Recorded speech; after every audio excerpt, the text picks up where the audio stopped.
A new year has begun, and again we are called to keep becoming the campus we're meant to be. A campus of rigor, discovery, and belonging, where we are free to keep becoming the people, the thinkers, artists, and friends we're meant to be. A new year has begun, and we've all got a lot of becoming to do, for there is much work to be done. For ourselves, for the world, for our neighbors, near and far, known and unknown. May we each do our part and trust the wisdom of poet Mary Oliver, who proclaims, "There are moments that cry out to be fulfilled. There is nothing more pathetic than caution when headlong might save a life, even possibly your own." You may be seated.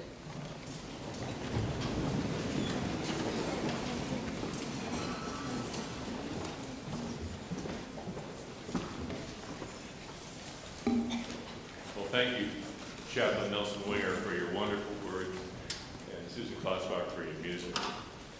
The President's Convocation is the traditional launch of the academic year. As is typical for an academic institution, tradition blends with change. We do some things the way we always have, and so you need look no further than how I'm dressed in the height of 16th century Heidelberg fashion for proof of that. We come together as we have for decades to start the year. The earliest program that I found, in a cursory look in the digital commons at Ames Library, came from 1952. Things have changed a lot. In 1952, they sang the alma mater first. We're going to sing it last. All right, not that big a change. The real difference was that it was inward-looking at that time. The dean presented the new faculty. The student union president presented the officers, and his officers, I should note. That's the way student government worked back then. And President Holmes, a Methodist minister, gave a stern-sounding talk entitled Pride and Responsibility. I won't do that. By 1971, things looked more familiar. The alma mater had moved to its proper spot at the end of the program, and the role of the president was to introduce an outside speaker. That year, as this year, we had as our guest a journalist and author. In 1971, it was Max Lerner speaking on American civilization in the stormy present. Lerner was sufficiently liberal to have earned a place on then-President Richard Nixon's famous enemies list. How are we on that? Are we okay?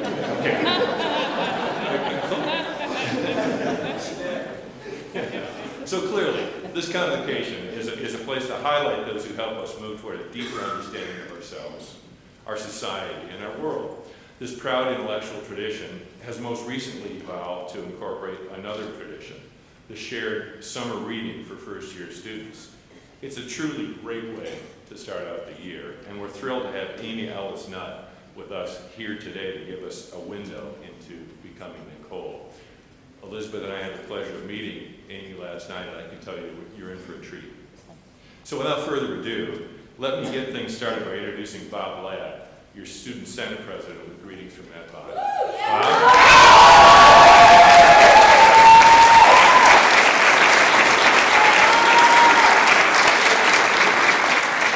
Hello and welcome. In my first draft of my speech, this is where I stopped and went back and sat down. I decided not to do that because I realized I had one thing that I thought was important to say in this context. And that's that as we enter a theme of changing climates, I think it's important to remember that change is often an active thing. And so often in our world, we see protests or things like that that stand out and say this needs to change. But here at Wesleyan, it doesn't always need to work like that. At Wesleyan, we have people who are responsive to what we say and the changes we think we need, and they listen when we have the conversations. But often we put off having those conversations because they're hard to have, or we're, as people, generally afraid of change. And so I wanted to encourage us as a student body and us as a campus community to be unafraid of those conversations, to be willing to challenge our status quo this year. As our theme is changing climates, let us be unafraid to change. And so maybe like me, you're just here because you really like singing the alma mater. That's the main reason I come to these. But I think for most of you, you're probably here because of your involvement in a lot of different ways on campus. And so I think if the people here were conscious and said, we're going to address the things that we think can be improved upon in our school, not that Wesleyan isn't great, I love Wesleyan a lot, so, but I think that that's how we continue to improve and do not be a school that remains stagnant. Thanks. Have a good one.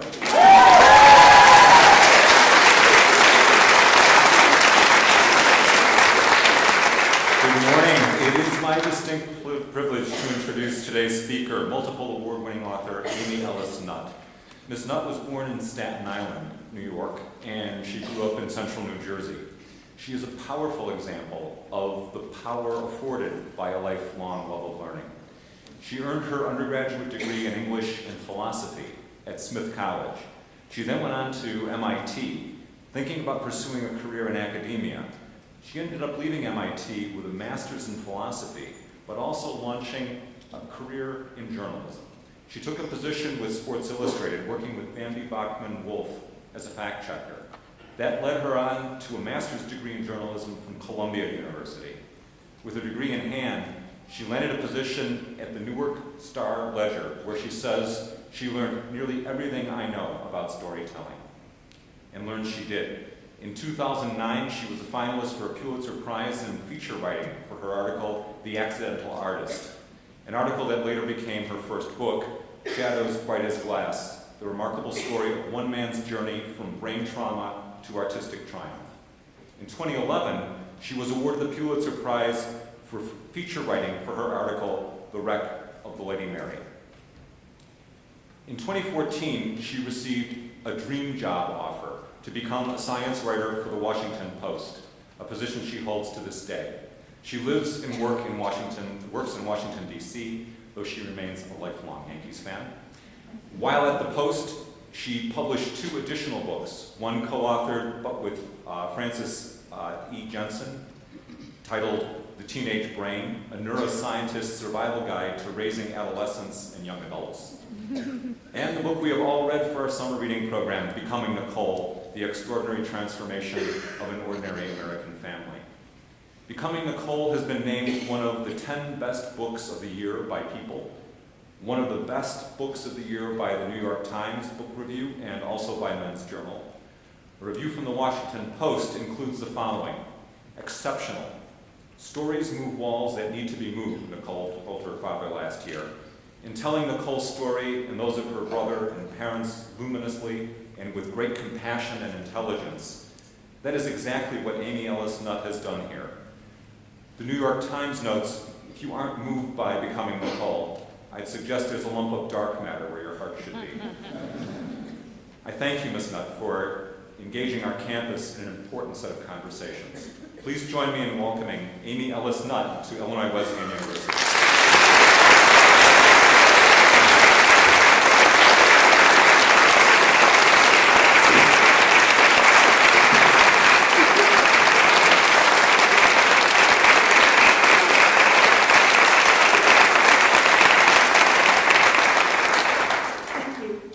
Thank you so much.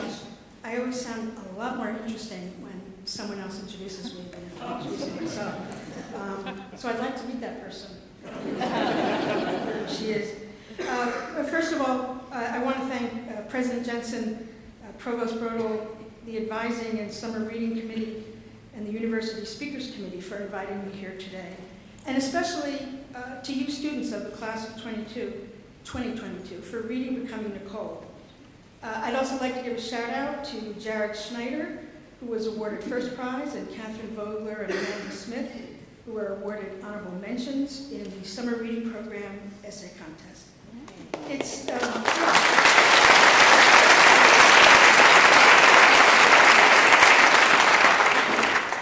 It's truly an honor to be here among you today.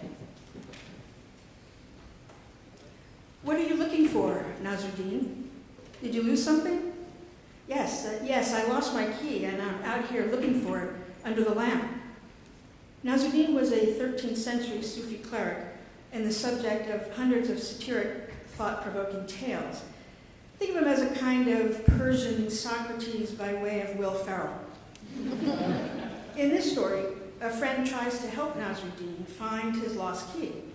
Together they crawl around outside on their hands and knees in the bright glow of a lamp until Nasruddin's friend thinks to ask his sometimes befuddled mentor an important question. Nasruddin, where exactly do you think you lost the key? In my house, of course, he replied. I lost it somewhere in my house. Stunned, the friend asked then, why the heck, actually I don't think heck was used like that in the 13th century, but why the heck are we looking for the key out here and not in your house? To which Nasruddin replied, matter-of-factly, because the light's better out here. There are many interpretations of this tale, but the one I favor is this. Knowledge is rarely easy, and it's usually not right there in front of your eyes in plain sight. Rather, we have to slowly feel around in the dark, bump into this and that, find our way over, under, or around obstacles. Everything, it seems, is there to hinder our progress.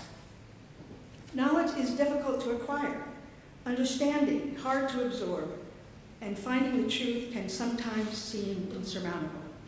But that's usually the way with any question worth asking.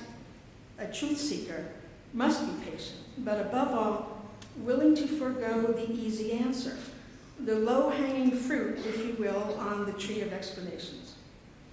Hundreds of years ago, we peddled in the most banal of truths. The world is flat. The sun circles the earth. Diseases are caused by bad air.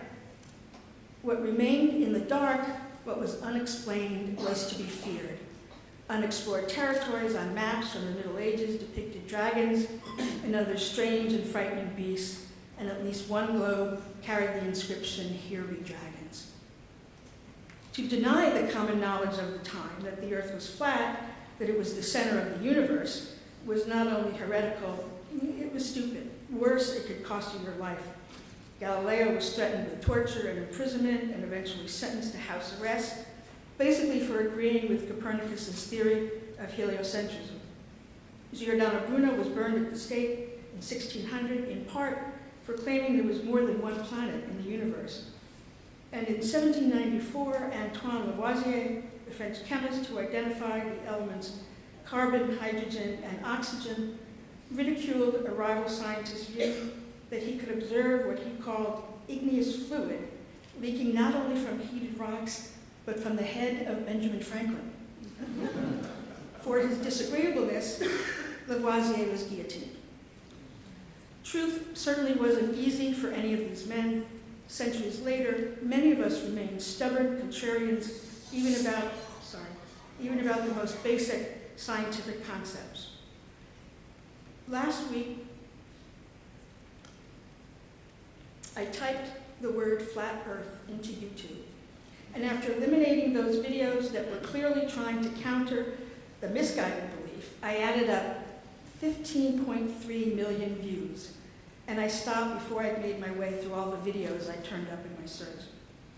The good news is that new, sound scientific theories are, by and large, no longer greeted with utter moral outrage or threats of imprisonment or death.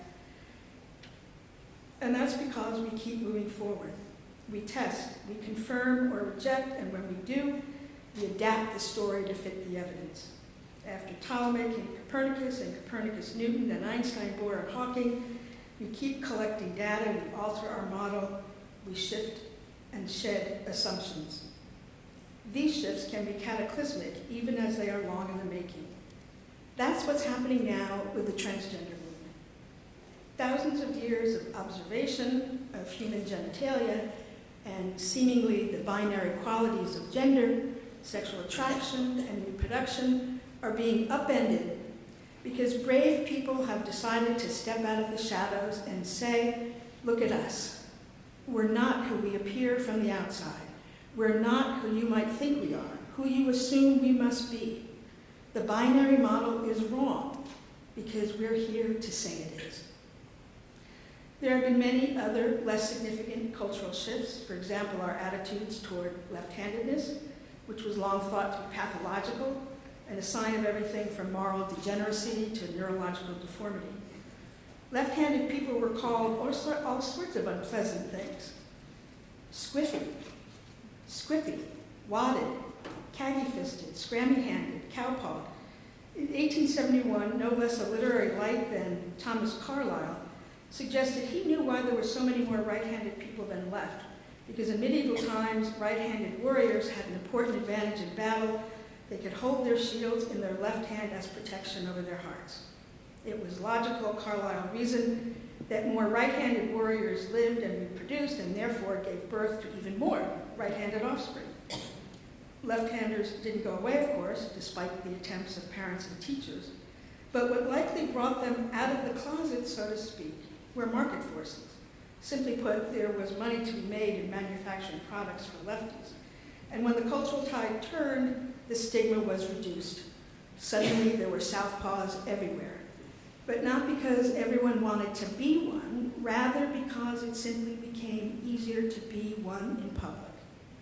This is exactly what is happening with transgender people. They've always been here, and the fact that they are more evident today isn't because there are transgender conversions happening all around us. Rather, it's just easier now, for the most part, to be known as transgender. Your theme this year, and by the way, I love that a university has an annual intellectual theme, is changing climates. Is the pace of change increasing in the world? You bet it is.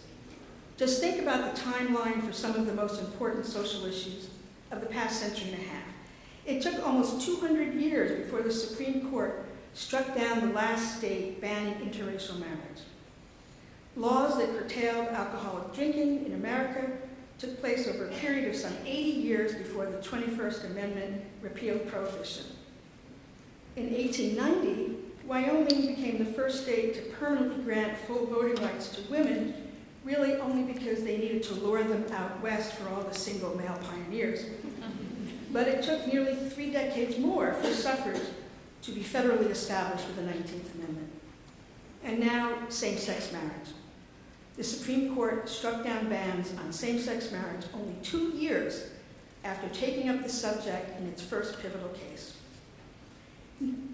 Now transgender rights are front and center. Today, 72% of Americans favor laws barring discrimination against LGBT people. 19 states and the District of Columbia, along with more than 250 municipalities across the United States, have adopted laws prohibiting discrimination against transgender individuals. And in the span of just 1 year, from 2016 to 2017, we went from 17% of Americans saying they knew a transgender person to 35%. Talk about the pace of change. That doesn't mean, of course, that change is always moving forward. Sometimes we move backwards. The Trump administration last year told states and schools they could now require transgender students to use the bathrooms corresponding to their birth-assigned gender. Nonetheless, I'm not alone in the belief that it is your generation, in particular, that is driving the pace of many of the positive sociological changes we see today. And it's not entirely because you're all men and women of outstanding character, although I'm quite sure you are. I think it's largely because you were all born, it is because you were all born with a smartphone in your fist. Despite the warnings from sociologists, psychologists, and philosophers that the internet has young people under its thrall, that it is addictive, that it kills brain cells, encourages violence, and stymies health, never before in the history of mankind has so much knowledge been so easily available to so many. Let me Google that is as common as have a good day. To not use the internet today seems almost unconscionable. And because the internet is almost an extension of our own existence, the variety that makes up the world constantly flickers across your screens and into your consciousness. There are few things, for good and bad, you haven't seen by the age of 18. And that includes what it means to be transgender. Diversity is the norm to you, not an outlier idea. What you already know is what the ancient Roman playwright Terence wrote more than 2,000 years ago I am human, and nothing of that which is human is alien to me. And yet, 700 years after Nasruddin looked for the easy way out in his game of hide and seek, ignorance is still the lazy enemy of truth. In 2015 and 2016, more than 100 so-called bathroom bills restricting access to restrooms for transgender people were submitted to state and local legislatures. There are so many bills, in fact, that there are new categories for how anti-LGBT legislators can introduce them, as First Amendment bills, pastor protection acts, government employee exemptions, commerce exemptions, adoption and foster care exemptions. In New Jersey, a transgender man is bringing a suit against a Catholic hospital because of its refusal to remove his female reproductive organs. And in Tennessee, a bill was introduced, it failed, that would have allowed mental health professionals to refuse to treat LGBT individuals. The truth of the matter is, the idea of someone being transgender remains stubbornly resistant to widespread understanding. Here, for example, are just a few common misconceptions. Being transgender means you have a mental illness. Transgender people are a threat to bathroom safety. And those who claim to be transgender are just doing it to get attention. What we see without thinking, what we observe without asking, remains a mystery, and we remain victims of our own ignorance. Admittedly, that's where I was 6 years ago, when the idea of a book about Nicole Maines and her family was presented to me by one of the family's lawyers, an old friend of mine I hadn't seen in 20 years. When the idea landed in my lap, I actually said to my agent, "It's a really interesting story, but who's going to want to read a book about a transgender identical twin?" Lucky for me, my agent had more foresight. But not even my publisher, Random House, was ready for the sea change that was about to take place with Laverne Cox on the cover of Time magazine, beside the headline, "The Transgender Tipping Point," or Caitlyn Jenner, the former Olympic decathlete, on the cover of Vanity Fair in 2015. So Random House moved the publication date up by 5 months, and Becoming Nicole caught the wave. In writing the book, though, I was still learning. I was new to what it all meant. When I first heard the expression gender spectrum, I thought, oh, that's a lovely expression. Very politically correct, it's kind of rainbowish and all that. But the beauty of being a journalist is that you're often given the opportunity to learn new things. And Becoming Nicole was an education for me. And what I learned was that gender spectrum, still a lovely phrase, was also a scientific reality. Think of it this way. There are about 10 trillion cells in the human body. Each cell contains 3 billion base pairs of DNA and 20,000 to 25,000 protein-coding genes. Then there are millions of proteins that attach themselves to those genes that either turn them on or turn them off. That on-off genetic pattern helps determine everything from our propensity to anger to our vulnerability to cancer, and to what gender we identify with and what sex we are attracted to. But no one thing determines sex or gender. 1 in 100 babies is born with some differences in its genitalia from the average. 1 in 200 is born with atypical genitalia. Gender, in other words, is not a fixed target. It certainly isn't in nature. A very recent study comparing male and female brain anatomy found that the majority of brains researchers looked at were a mosaic of male and female structures, which are not many and are controversial, but somewhat distinct.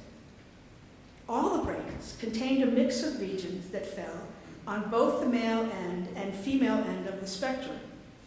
Very few of the brains, between 0 to 8%, contain all male or all female structures. All of which to say, it's absurd to think we are all born either 100% female or 100% male. Gender is a spectrum. It's also not a choice.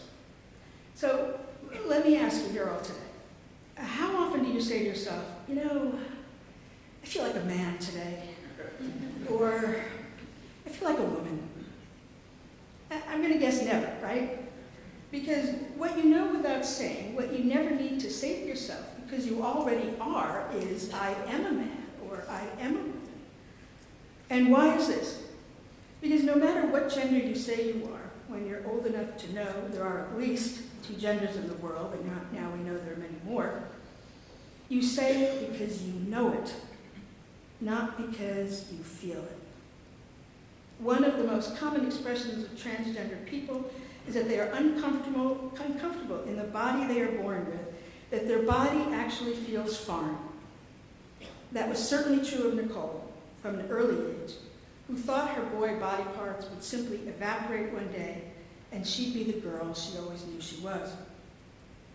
In 2016, researchers at the University of California, San Diego, released the results of a small but groundbreaking study. The scientists wanted to see if they could find a brain process that correlated with a transgender person's sense of their birth body being foreign. 8 trans men who had not yet undergone hormonal or surgical treatment participated. All of them underwent a complex series of brain scans. Participants were tapped by the researchers on the hand and the breast while the brains were imaged to get a clearer picture of their neural responses. When the information gathered was analyzed, the researchers were astounded. The brains of the trans men reacted differently to the touches, specifically barely showing any activity in the supramarginal gyrus when their breasts were touched. This is a brain structure that's associated with the ability to attribute to oneself a sense of bodily ownership and identification. That, for instance, this breast, for instance, belongs to me. In other words, the brains of these trans men, individuals assigned female at birth by identifying as male, reacted weakly when their breasts were touched.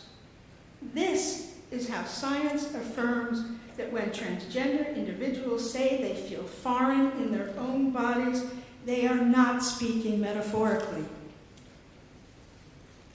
All of which is to say that gender is not a choice, in the same way that it's not a choice that you were born with blue eyes or blonde hair.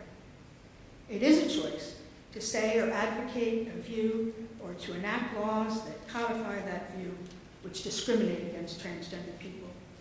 And it is a choice not to know what it means to be transgender if you fail to educate yourself or if you simply don't care to. A few years ago, a transgender woman wrote on her blog, "It's been fascinating to observe how people respond to coming out announcements.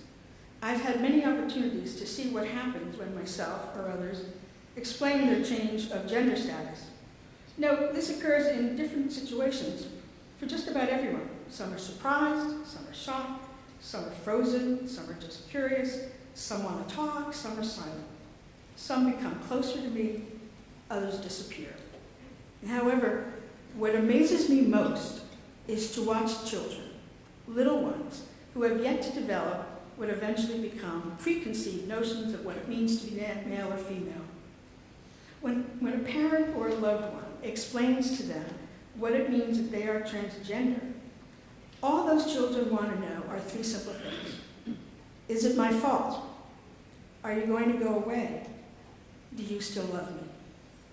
If the answers are no, yes, no, and yes, and they almost always are, then the child just goes back to what he or she was doing, and nothing changes. All they want to know is it's not their fault, and they're loved. Think about that. Nothing changes. No false expectations, no prejudices, no self-isolation, no cultural or familial demand to be different than who you simply are. Which is why who we are is inseparable not only from who we think we are, but from who others think we are. As I wrote in Becoming Nicole, we are touched and loved. We are appreciated or dismissed, praised or scorned, comforted or wounded, but before all else, We are seen. We are identified by others through the contours and colors and movements of our bodies. In his 1903 treatise, The Souls of Black Folk, W.E.B. Du Bois, the African-American author and intellectual, wrote about excuse me, a double consciousness, a two-ness of the Negro race, this sense of always looking at oneself through the eyes of others, of measuring one's soul by the tape of a world that looks on in amused contempt and pity. Dignity, self-respect, the right to be treated as an equal is what everyone wants. But Du Bois knew that those who are alienated from the community of man because of color, or one might add, sexual orientation or gender, have a much harder path. Because the alienated, the differentiated, the outcast of society must bear the burden of a single unspoken question on the lips of even the most polite members of society. What does it feel like to be a problem? We could just as easily say, in the case of transgender people, what does it feel like to be a misfit? If the essential conflict in life is the individual's search to know the self, the fierceness of that search is matched by society's need to categorize, describe, classify, and arrange. Society favors, encourages conformity, but nature favors diversity. Being transgender isn't a problem, isn't an aberration, it's a variation. Gender is a spectrum. The essayist Rebecca Solnit once wrote, "We think we tell stories, but stories often tell us to love or to hate, to see or to be blind. The strange life of books is that you enter alone as a writer, mapping an unknown territory that arises as you travel. If you succeed in the voyage, others enter after, one at a time, also alone, but in communion with your imagination, traversing your route. Books are solitudes in which we meet, and a story is a thread that meanders through our lives to connect us, each to each, and to the purpose and meaning that appear like roads we must travel." These words have come back to me again and again since the book was published in October 2015. I've heard from many people, young and old, transgender and cisgender, gay and straight. Perhaps none has moved me quite as much as this email from a man in New Zealand, the owner of his own tech company. "I've just finished reading the book, and I would like to tell you that it has made a big difference in the life of at least one person, and that's me. Having grown up in what one might call a more traditional environment, highly influenced by a Christian worldview, my convictions were along the binary view that there are males and females and nothing in between. Your book has tremendously helped me by challenging my opinions, or let me call them stereotypes or even prejudice. I can say that after reading your book, I have adopted a very different perspective on this topic. And I'm glad you did challenge me through your book. The thought process it triggered came at just the right time. Yesterday, I interviewed a candidate for an opening in my company. He mentioned in his CV that he's an active member of the LGBT community. In the past, I would have stumbled over that. Not anymore. I hired him purely for who he is as a human being and for the talents that I'm convinced he will bring to the team. This also shows the ripple effect that your book has even beyond your home country. Thank you so much for writing up the story of the Maines family. Should they or one of them ever be in this part of the world, they are welcome to contact me. My family and I would be honored to have them as guests in our house. Prejudices are often rooted in assumptions, and assumptions are made manifest in the intellectual constraints of language, even in the smallest linguistic parts. Consider that in the Sunday edition of the Springfield Mass Republican, on November 10, 1901, an unnamed writer of a letter to the editor proposed that we needed to add to the modern lexicon a new honorific, Ms., by which to address women who were neither maidens, Miss, nor matrons, Mrs., since, as he wrote, it's not always easy to know the facts.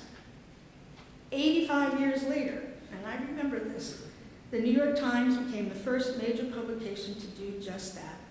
adopting Ms. as the universal honorific for women. Now it's completely second nature. Each of us, of course, is more than an honorific, more than the names we give ourselves or others call us. Nothing about identity is fixed.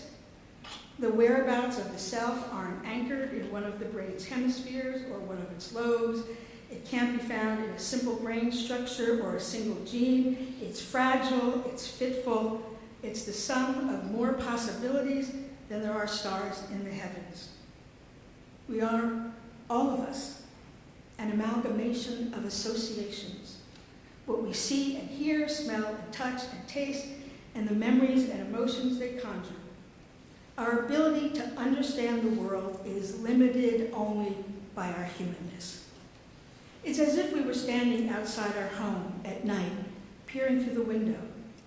All that we can know that's obvious is what we see, and all that we can see is what passes briefly into and out of the light of that small window frame. The rest remains in darkness. If we are all spectral Robinson Crusoes forever shipwrecked on the rock of our own consciousness, we needn't be. Piercing the darkness, crossing the storm-tossed seas, it's what we do best because we are also, each of us, enlarged by the community of man to which we belong. Our understanding of the world rests in how we understand ourselves in relation to others. Blessedly, Nicole Maines never felt like an outsider. She did know exactly who she was. Today, I'm excited to say, and many of you may know this, Nicole is a budding film and TV star. She just wrapped a movie called Bit, in which she plays a transgender vampire. And last month, at the annual Comic-Con in San Diego, she was introduced as the new co-star of Supergirl on the CW channel, playing the first ever transgender superhero, to debut this October. Jonas is starting his senior year at the University of Maine. Nicole obviously is taking a year off. And like his sister, is interested in acting. He's already a gifted playwright. Wayne and Kelly have moved to Austin, Texas, where Wayne accepted a job as the chief safety officer for a large community college network. He continues to speak out about transgender rights and the experiences of his family, and Kelly now spends a lot of time chaperoning Nicole. Their changes have been both startling and somehow perfectly natural. To be a person is to be a story, a narrative, a life history that is continually unfolding, that is never finished. The challenge each of us faces is to find the center of our own narrative gravity. One of the epigrams in my book is from Marcel Proust's Time Regained. It's fundamentally about how the search to uncover truths is our deepest meaning, and it echoes the lesson of Nasruddin's tale. What we have not had to decipher, to elucidate by our own efforts, what was clear before we looked at it, is not ours. From ourselves comes only that which we drag forth from the obscurity which lies within us, that which to others is unknown. Nicole summed it all up, as was said here a couple of years ago, when she said stories move the walls that need to be moved. Words can burn down or they can build. They can be razor-edged and merciless, or they can be capacious and forgiving. They can obscure the truth, or they can unearth it. A book or a story is just a tool to tell a life. It is a hammer, an axe, a shovel, and we write and read our way to answers. Some ideas, like being transgender, aren't easy to unravel. That's okay. We have to learn to be patient with ourselves when rooting around in the dark. That's the challenge I leave you with. Identify your own mysteries and then master them. As the poet Honor Moore once wrote, we don't choose our stories choose us. And if we don't tell them, we are somehow diminished. Which is why you and I, in whatever way we can, must keep sharing our stories, exchanging information, learning our way closer and closer to the truth, and urging change. For this reason alone, we must keep moving minds and hearts and, yes, walls with whatever tools we have, even if we have to raise our voices above a whisper, even if sometimes we have to shout to be heard. We change the world through sharing our stories like Nicole did. But only if we accept that change, only if we accept that change is needed, and only if we are willing to act on it. Calvin Hurton, the late poet, essayist, and professor of African American Studies, said it this way in his poem, The Distant Drum. I am not a metaphor or a symbol. This you hear is not the wind in the trees, nor a cat being maimed in the street. I am being maimed in the street. It is I who weep, laugh, feel pain or joy. Speak this because I exist. This is my voice. These words are my words. My mouth speaks them. My hand writes. I am a poet. It is my fist you hear beating against your ear. In today's world, we are all messengers of change, and all change begins in that darkened room where Nasruddin lost his key. So I say to you all, you bright young people, at the beginning of your college careers, and knowing full well that you are eons ahead of where I was at your age, and that you are already hammering away at ignorance and making your voices heard, don't be afraid of the dark. Thank you.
Madeline, thank you for that.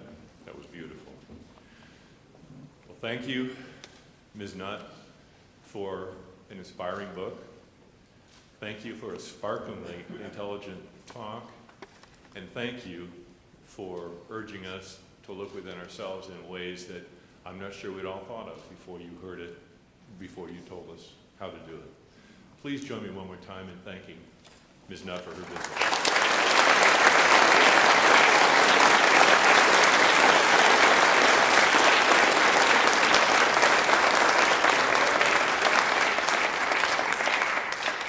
And with that, we'll leave you.